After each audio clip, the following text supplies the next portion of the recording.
La división audiovisual del Grupo Esferas presenta Esferas en la Radio, con Alejandro Ordóñez. Un espacio para reflexionar sobre nuestros resultados. Esferas en la Radio, con Alejandro Ordóñez.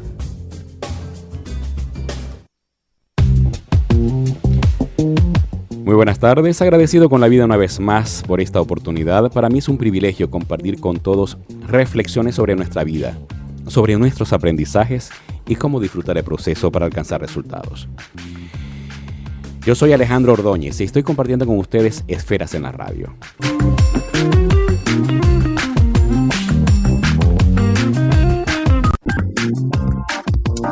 Esferas en la Radio presenta Visiones de Éxito. Bueno, hoy tenemos un invitado de lujo. En realidad, hace 30 años yo conocí un personaje que tenía como norte ser el defensor de lo más débil. De eso nos conversará en el camino.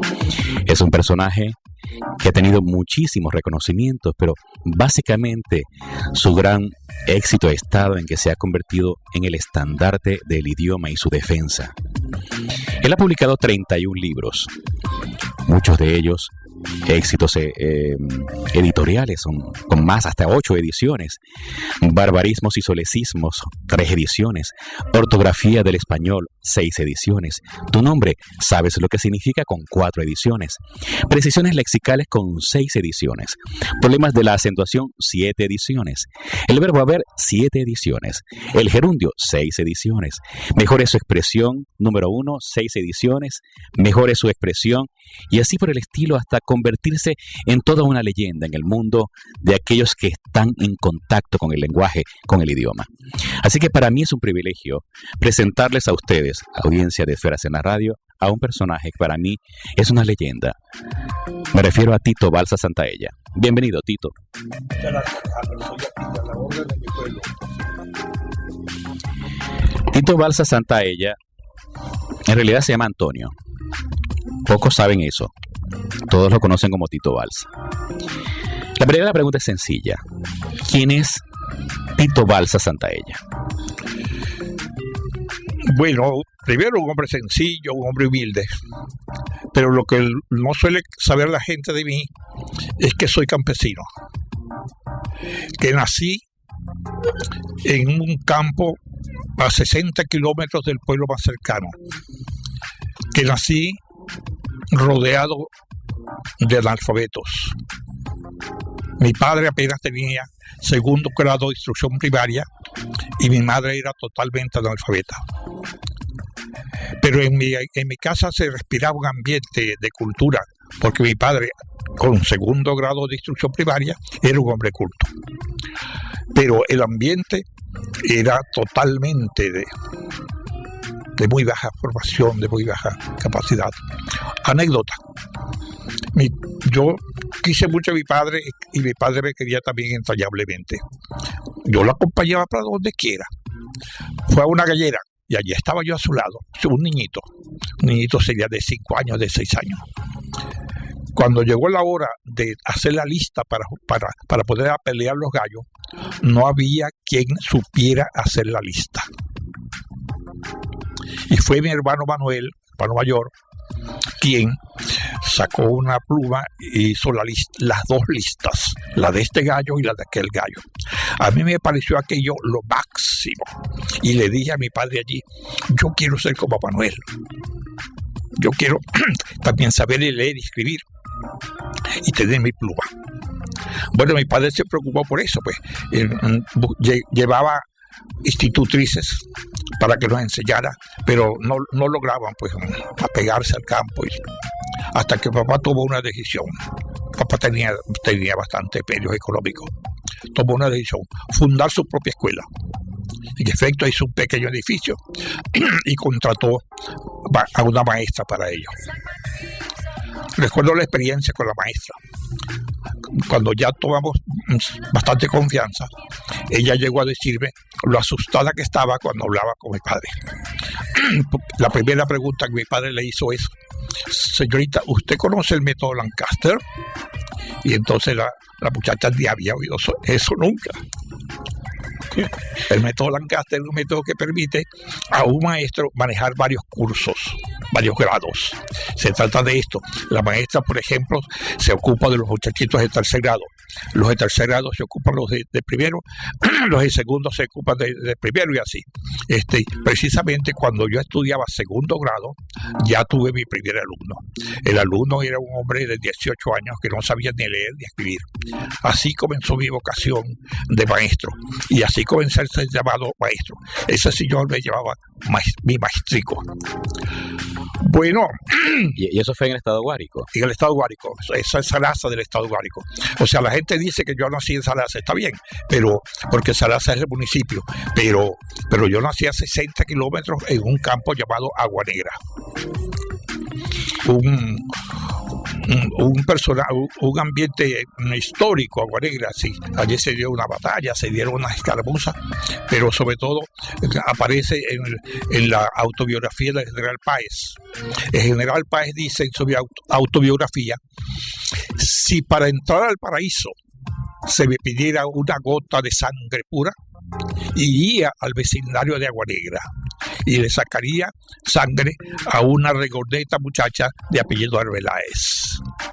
Wow. Eso lo dice el general Páez en su autobiografía. Así que tú terminaste tu educación en tu educación primaria en Guárico, allí. ¿Cómo dices? Tu educación primaria la terminaste allí en Guárico. Sí, la terminé en Guárico, por supuesto, y también la secundaria, sí. Sí, también la secundaria. Precisamente, mi padre tenía una buena biblioteca, pero una biblioteca de lecturas, de novelas y tal. Así conocí, estudiando segundo o tercer grado, ya leía a Julio Verne, ya leía a Alejandro Dumas, ya leía a estos personajes, a esos autores. Recuerdo que me ponía bravísimo con Dios cada vez que llegaba a las 6 de la tarde, las 7 de la tarde, porque ya no tenía la luz solar. Nosotros no teníamos electricidad ni nada por el estilo. Sabroso vivíamos allí, sin radio, sin televisión, sin teléfono, sin luz eléctrica. ¿Cuándo tuviste contacto con la televisión entonces? Bueno, cuando fui a Caracas, realmente, ¿no? Cuando fui a Caracas, realmente. ¿Qué edad tenías cuando llegaste a Caracas? Más o menos 17 años, 18 años. Estabas virgen en tu mente, sí, ¿no? Pero es importante esto. Yo lo que más leía en la biblioteca de mi padre era historia. Estaba allí la biblioteca, la historia de Hilford Tull, y me la leí y casi me la aprendí de memoria, estudiando segundo o tercer grado de primaria. Y decía, yo voy a ser militar, yo voy a ser como Bolívar, como Sucre, como Lareta, como tal. Pero cuando llegué al pueblo, que al fin mi padre pudo llevarme al pueblo, tuve la suerte pues de tener al maestro de castellano, Juan Manuel Coa, un bello caballero, un hombre bien hablado, bien vestido. Cuando oí a don Juan Manuel, me dije, para mí, no, yo no voy a ser militar, yo voy a ser profesor de castellano. Wow. Pero hay una anécdota muy bella, Alejandro, que es bueno que la gente lo sepa, porque se está regando mucho la noticia por allí, la posición de que en la Cuarta República, que eso sé que señores, había una voluntad, un deseo de progresar, de surgir. Bueno, puse como ejemplo a mi padre, que fundó su propia escuela, que somos su propia escuela. Precisamente, mi padre comentó: va a pasar por aquí el general Medina Angarita. Él era amigo, se carteaban. Dice que va a entrar a saludarme. Todos se rieron y se burlaron del viejo, porque aquí iba a llegar el general Medina Angarita a ese campo a saludarlo. Bueno, estábamos justamente en la escuela y de pronto oímos un ruido estruendoso, tan estruendoso como resultan los ruidos en medio de la soledad del silencio. Llegaron varias tanquetas de aquellos de la Primera Guerra Mundial, que se trabajan con palanca y tal. Y allí apareció nada menos y nada más que el general Medina Angarita. Wow. Y nadie lo creía. Entró a la escuela y entonces preguntó qué era eso de esa escuela. La maestra le dice, bueno, esta es realmente una escuela privada en cuanto que la paga el señor Ángel Balsa. Yo soy empleada de Ángel Balsa. Don Ángel. Iba a saludarlo, pero lamentablemente llevamos mucha prisa. Y entonces, ¿esta escuela la paga don Ángel? Sí, anote, le dijo uno de los secretarios, vamos a convertirla en una escuela federal. Y al poco tiempo llegó la información. Se comenzó a llamarse Escuela Federal número 3324. Se supone que para esa época Venezuela tendría 3324 escuelas. Wow, buen dato ese. Tú me comentabas entre bastidores el significado de la palabra Antonio, de tu nombre Antonio y de Tito. ¿Cómo influyó eso en tu vida? Bueno, mi padre no me puso Tito ni Antonio. Mi padre quería que yo me llamara Erasmo, porque Erasmo era para él un personaje inolvidable, Erasmo Rotterdam y tal. Y él quería que yo fuera intelectual, porque veía en mí la vocación intelectual indudablemente. Pero quería que yo fuera eso, pues. El maestro le dijo, no, ese nombre es muy feo. ¿Cómo vas a poner ese pobre muchacho Erasmo? Vamos a ponerlo Tito, por Tito Lucrecio Caro, por Tito Andrónico, por Tito tal. Comenzó a nombrar los ditos famosos de la historia. Y Antonio por mí. Y entonces así me llamé Tito Antonio. Cuando me enteré de qué significaba Tito Antonio, para mí pues fue crearme un anclaje en la vida. Tito significa el defensor. Y yo era y sigo siendo un hombre muy débil físicamente. Allí me dije, ¿a quién voy yo a defender? Tan débil como soy. Y llegué a la conclusión, ya enamorado por don Juan Manuel. Voy a ser el defensor del idioma. He procurado serlo. Pero además Antonio para mí ha sido también parte del mayor anclaje. Antonio significa el floreciente, de antos en griego, que significa flor. He procurado siempre florecer, siempre no desanimarme de las cosas. Pero Antonio tiene significados muy bellos. Viene del latín anti, que significa el opuesto, y omnios, que significa precio. Antonio es el que no tiene precio, el que no se vende. He procurado no venderme la vida. Pero Antonio viene de anti, que significa contrario, y onosonagro, que significa burro. Antonio es el que se opone a los burros. He procurado ser siempre un maestro, un educador, un hombre que se opone a la incultura. Vamos a dejar una pregunta en el aire para identificar. ¿Cuál ha sido tu aprendizaje más importante desde ese joven que estaba ya cerca de Sarasa, en Guárico, y el Tito Balsa de ahora? Identificamos y regresamos con más de Tito Balsa Santaella. Ya regresa Esferas en la Radio. Continuamos con Esferas en la Radio. Bien, continuamos con nuestro invitado de lujo, Tito Balsa Santaella. Habíamos dejado una pregunta en el aire. ¿Cuál ha sido tu aprendizaje más importante desde que te formaste allá cerca del estado Guárico y ahora, esta edad que tienes? Bueno, mi padre murió cuando yo tenía apenas 12 años.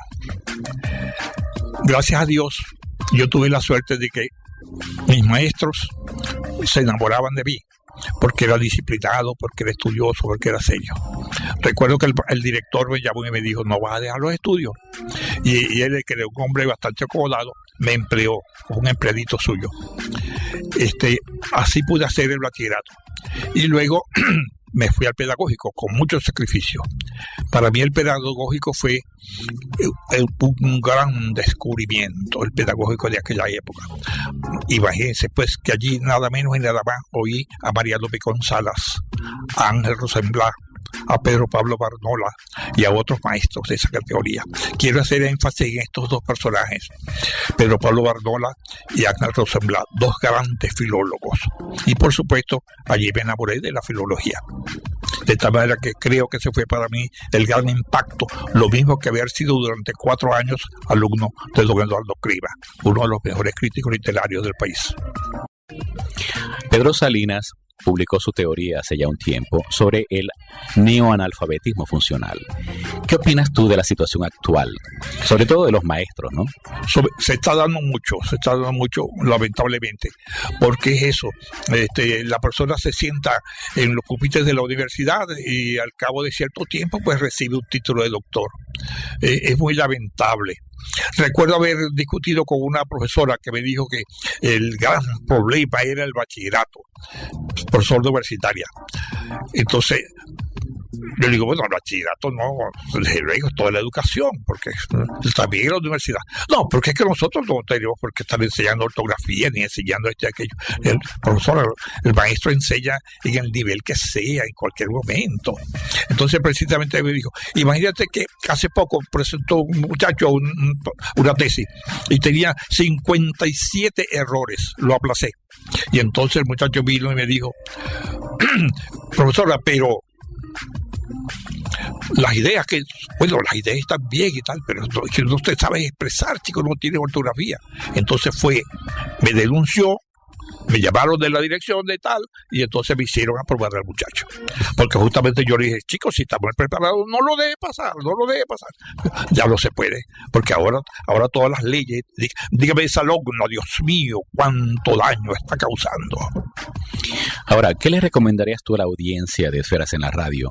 Porque todos de alguna manera somos educadores, todos somos responsables del amor por la lectura, del manejo del lenguaje. ¿Qué podemos hacer?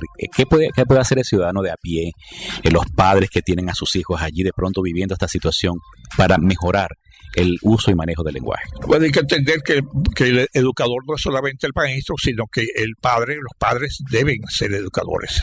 Y que no importa que el padre diga, pero es que yo apenas tengo sexto grado, no, chico, tienes una experiencia en la vida, enséñale a ese niño honestidad, enséñale buena costumbre, y está contribuyendo pues a la formación del muchacho. No hagas esa actitud fea que llega, te quitas la camisa, te quedas semidesnudo, te pones a ver televisión, a lo mejor ver una película pornográfica y le dices a tu hijo, estudie para que no sea como yo. Y el muchachito dice, claro, ¿qué voy a hacer con tú? Tan pronto te agrande mi igual, me quito la camisa, me desnudo, frente al televisor y me tomo la cerveza. No. Debemos ser ejemplares con nuestros hijos, orientarles por el buen camino, y el muchacho entonces se fortalecerá tanto que es capaz de soportar cualquier incontingencia que la vida le presente. Según tu opinión, ¿por qué el deterioro del lenguaje? ¿Por qué estamos viviendo esa situación? Bueno, precisamente porque si no se forma el maestro, ¿cómo el maestro va a formar? En Venezuela se cometió, con el perdón tuyo, yo sé que tú eres universitario, se cometió un grave error. Venezuela iba muy bien encaminada. Para formar maestros de primaria existían las normales, y para formar profesores de secundaria existían los pedagógicos. Pero entonces se les ocurrió que los profesores, que debían desaparecer las normales. Y que los profesores para secundaria debían formarse en la universidad. La universidad no es para formar profesores, la universidad es para formar ingenieros, médicos, abogados, etcétera, etcétera, etcétera. El profesor es un hombre humilde que debe crearse en un ambiente de humildad. No puede haber un centro educativo que forme profesores sin que haya a su lado un plantel de aplicación. Gracias, como era el de Caracas. Estaba el gran instituto pedagógico y frente a él el gran liceo de aplicación. Nosotros, desde que estudiábamos desde el primer año, estábamos en el ambiente educativo. Ayudábamos a los profesores, ayudábamos a hacer la fila, ayudábamos a esto, aquello, ayudábamos en el deporte. Siempre estábamos en contacto con el niño, conociendo al niño, formándonos como profesores. Cuando llegábamos a tercer grado, tercer año, estábamos oyendo al profesor dar clase y organizando las bibliotecas. Y cuando llegamos a cuarto año, dábamos clase bajo la supervisión de los profesores. Pasábamos un año completo con un profesor al lado diciéndonos, así no es de esta manera. Así se forman profesores. No puede ser esto de formar esa gran cantidad de muchachos allí en la universidad sin ninguna orientación y sin ningún plantel de aplicación. Y que en cuanto a la enseñanza del lenguaje, el mayor error posible es que cuando se toma el lenguaje y se enseña la gramática, se enseña esto y se enseña lo otro, y las figuras literarias y esto y lo demás, como si el español estuviese sano. el profesor debe ser consciente, sobre todo los profesores de periodismo, deben ser conscientes de que el español está enfermo y por lo tanto hay que tratarlo así como lo que es, como un enfermo al que es necesario sanar. ¿Cuál es la enfermedad del idioma?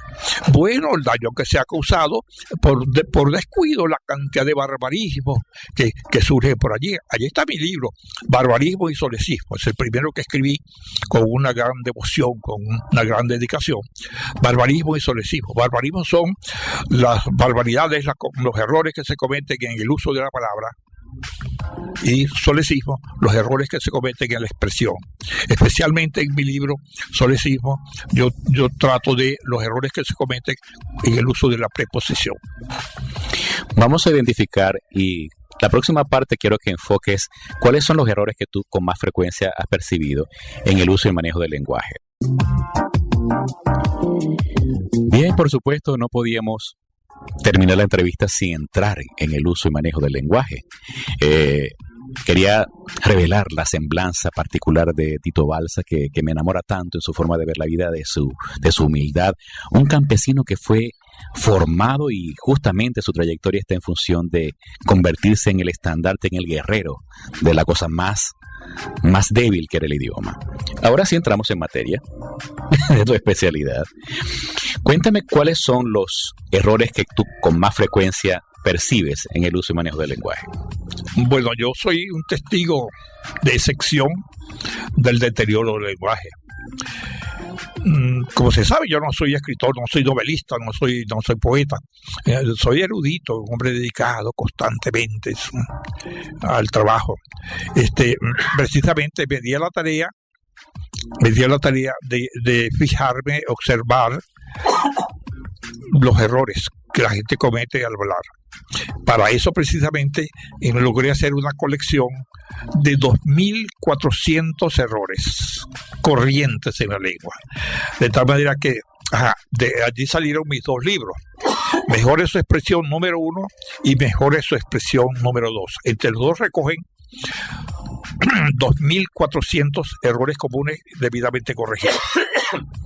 Ahora, señalarte, Alejandro, cuáles son los errores más notorios, no es fácil. Todos los errores son graves, son perjudiciales, ¿no? Pero en los últimos tiempos, bueno, las cosas se están poniendo extraordinariamente mal. Bueno, aquí traigo precisamente, no digamos los que son más notorios, sino los más comunes, los de cada momento, porque no se trata de que usted vaya a hablar como un doctor, como un filólogo. No, ponga atención a las cosas sencillas. Vamos con algunos. Bueno, aquí por ejemplo tengo que comienza así. O sea, amaneció. Entonces el saludo. Buen día, señor. Eso está sucediendo. La gente está saludando diciendo buen día. Buen es español y día es español, pero buen día no es español. En español se saluda en plural. Buenas noches, buenas tardes, buenos días. Esas son las estructuras paralelas del español. En inglés se saluda en singular. En francés se saluda en singular, en italiano se saluda en singular y así sucesivamente. Pero nosotros nos distinguimos, somos un pueblo generoso y amplio. Cuando saludamos decían que sea bueno este día y todos los días de tu vida. Buenos días. Ese es el saludo español. Se está diciendo, continuando el amanecer, lo que sucede en la mañana. De esa manera podemos decir que se pasa todo el día diciendo barbaridades, pues. A continuación dice, ¿cómo amanece? Jesús está traumatizado. ¿Cómo amanece? Bueno, ¿quién amanece? Es la naturaleza. Cuando se nos pregunta cómo amanece, uno debe responder, amaneció lluvioso, amaneció claro, amanece tal. ¿Quién amanece? Es la naturaleza.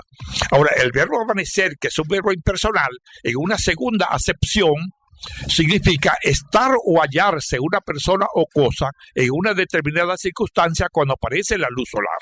Por eso la pregunta debe hacerse en pretérito. ¿Cómo amaneciste? O sea, ¿cómo te hallabas cuando apareció la luz solar? Ahora sí la respuesta es: amanecí bien, amanecí con entusiasmo, amanecí con ganas de trabajar, amanecí triste. Seguimos, cosas del amanecer. ¿Gusta un café? Uno tenía que decir, no, porque no lo estoy saboreando. Gustar es saborear. Para que el verbo gustar signifique desear, es necesario que usted le ponga la preposición de. ¿Gusta de un café? ¿Gusta de un whisky? ¿Gusta de una cerveza? Si aceptamos gusta un café como válido, entonces resultará que los hombres gustan a las mujeres y las mujeres gustan a los hombres, y no que los hombres gustan de las mujeres y las mujeres gustan de los hombres. Seguimos. Sí, continúa. Está muy interesante el asunto. Me ha hecho reír mucho además porque Jesús, que es nuestro control de radio, está totalmente traumatizado. ¿Qué desayunaste? Se nos preguntaría. Entonces nosotros respondemos, desayuné café y tostada. Dios mío, por Dios. ¿Qué es desayunar? Desayunar es quitarse el ayuno. Usted se quita algo con algo. Usted no puede quitarse algo. El desayuno, desayunar es quitarse el ayuno, y por lo tanto la pregunta debe ser ¿con qué desayunaste? Y entonces la respuesta correcta es desayuné con café y tostadas. Continúa. Seguimos con el amanecer. Me gusta desayunar contigo, podría decirle un caballero a una dama. Y la dama le responde, a mí también me gusta desayunar contigo. Desayunar, como ya vimos, es quitarse el ayuno con algo. O sea, se quita el ayuno con la dama. Como sabemos, desayunar es comer. Y el verbo comer tiene una connotación sexual.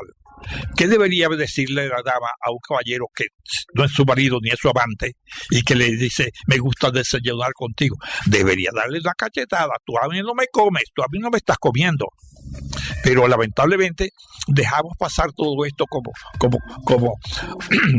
documentos válidos, ¿verdad? ¿Cuál debe ser la forma correcta de decirle a una dama? Me gusta desayunar en tu compañía. Me gusta desayunar en tu compañía, no desayunar contigo. Dale, con el próximo. Si se le habla a la persona para la comida, lo que quiera, que desea comer, entonces una dama suele decir esto, por ejemplo, me apetece un pollo. Si te apetece un pollo, es que hay un muchacho, un joven, que te está deseando. O peor, que el hijo de la gallina te está deseando, una aberración sexual. El verbo apetecer no es pronominal. Uno no debe formularse, pues me apetece.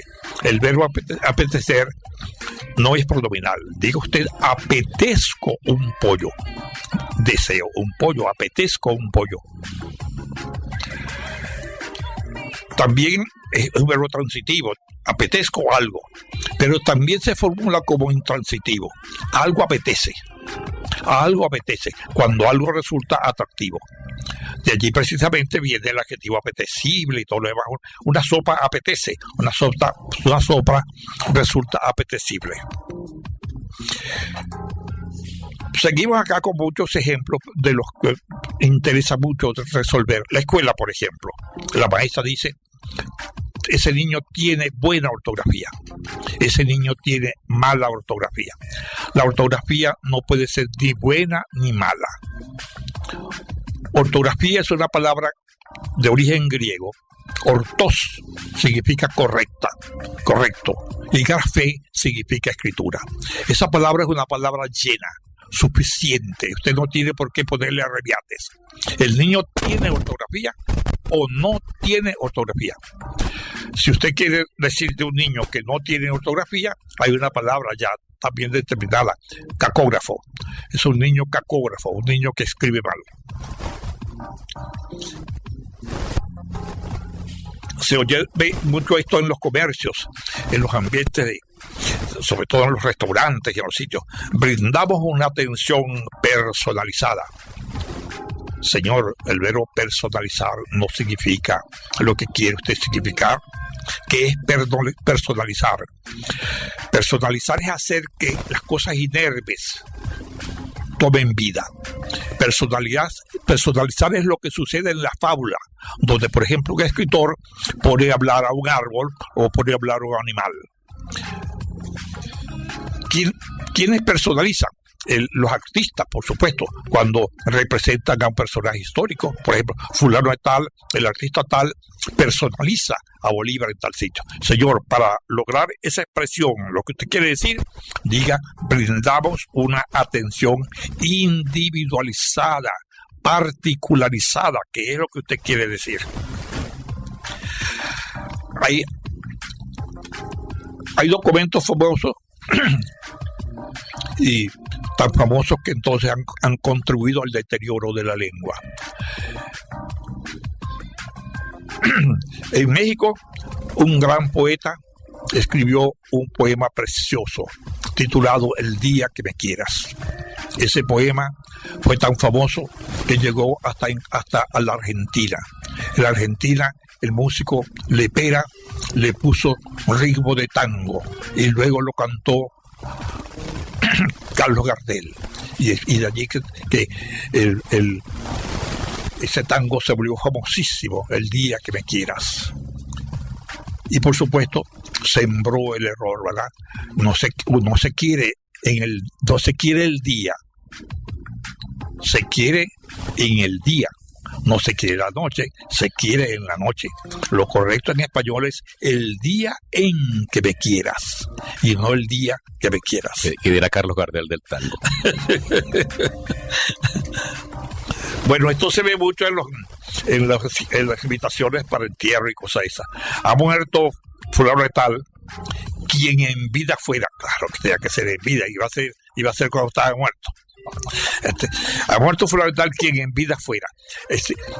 Quien en vida fuera director de esta empresa. No, señor, ha muerto fulano de tal, director de esta empresa. Si él murió todavía con el cargo, pues. O si no, si ya había dejado de ser director, ha muerto fulano de tal, quien fue director de esta empresa. No, qué barbaridad cuando se refiere a la paternidad. Ha muerto el señor fulano de tal, quien en vida fuera padre de fulano de tal. Señor, él sigue siendo padre aunque esté muerto. La permisología municipal. Alejandro me está escogiendo allí lo que le parece más llamativo. Imagínense, la permisología vendría a ser la ciencia del permiso. Logos es ciencia y permiso. ¿Cómo puede haber una ciencia del permiso? El verbo permitir tiene su sustantivo permiso, y el que permite es un permisor. Es un permisor. Lógicamente, esa oficina municipal donde se extienden los permisos debe llamarse permisoría municipal y no permisología municipal. Glosario de términos jurídicos. Me pasa una tarjetita por aquí. La palabra glosario es igualmente una voz completa. Ella se refiere precisamente a términos. Glosa en griego es lengua. Glosario es una colección de términos. Por lo tanto, decir glosario de términos jurídicos es una redundancia, es un pleonasmo inadmisible que lamentablemente corre mucho por allí. Y en el que suelen caer aún grandes conocedores del lenguaje, como don Lisandro Alvarado, que escribió un libro, Glosario de Términos Indígenas Español. Qué desastre. Pero así es, ¿verdad? Al mejor calzador se le va la liebre. Le tiene fe a la Virgen. Esta tarjeta contiene dos errores. Le tiene fe a la Virgen. En primer término, la tilde en fe. Los monosílabos en español no se tildan. Los monosílabos no se tildan. Se tildan únicamente aquellos que corresponden a la ley del acento diacrítico, que no es el caso de fe. No hay fe no tiene otra palabra con la cual confundirse, por lo tanto no forma parte de esa ley. Le tiene fe a la Virgen. No es tener fe a, uno tiene fe en. Y debe decirse, por lo tanto, tiene fe en la Virgen, tiene fe en Dios, tiene fe en sus padres, tiene fe en sus amigos. Hay muchas tarjetas acá que me tienen enamorado también, ¿no? Pero algunas me dan mucha risa. Este está a propósito de la Misión Vivienda. Ajá, sí, Misión Vivienda, sí. Construyeron 21 casas. Esto lo ven uno en el periódico, lo ven, Dios mío, por Dios. De los dígitos, el único que tiene masculino y femenino es 1. Usted dice 1, 1. Los otros dígitos no tienen femenino. 2, 3, 4, 5, 6. De esta manera que debe decirse con corrección: construyeron 21 casas, construyeron 31 viviendas, llegaron 31 damas y no 31 damas. Podríamos estar hablando toda la semana acerca de las tarjetas que trajo Tito Balsa, a propósito de esas cosas que tenemos que revisar en el manejo y uso del lenguaje. ¿Cuál es tu mensaje final para las personas que te siguen en torno a lo que estamos viviendo? ¿Cómo defendemos? ¿Cómo nos ubicamos como defensores del lenguaje? Bueno, en primer término yo deseo invitarlos a que me sigan, pues, que me hagan el honor de seguirme, que me sigan por mi blog, donde tienen clases de lenguaje diariamente. Yo estoy jubilado, retirado, pero sigo dando mis clases diariamente. Mi blog es noticulasdeespanol.blogspot.com. Y el link, Twitter, ¿no? Y el link es Hablemos Español. Y también tienes un Twitter. Allí publicas también. Sí, por supuesto. En Twitter me pueden seguir diariamente. En el Twitter es @balsasantaella. Y lamentablemente en Facebook ya no me pueden seguir porque tengo cubierto la cantidad de seguidores que pide la... Tienes que abrir Tito sí. Balsa parte 2. Sí, habría que escribir allí. No he logrado hacer eso. Yo no tengo mucho dominio tecnológico. De esta manera que si me siguen así, pues yo creo que contribuyo bastante en lo que puede hacerse. Pero mi consejo es: lea, sea paciente, y también pues sígame con mis libros. El último libro que publiqué, el más reciente, Alejandro, se llama Mejore su español cada día. Está escrito en forma de un diario, y está allí desarrollado mi sistema educativo, que lo llamo Educación por Impulso. Allí se dan 8 impulsos que debe tomar la persona diariamente. ¿Qué es el éxito para ti, Tito? Para mí el éxito es una consecuencia de la constancia, de la dedicación, de la firmeza. Bien, hemos llegado al final. Lamentablemente hubiera querido conversar muchísimo más contigo. Ha sido extraordinaria la experiencia con Tito Balsa Santaella.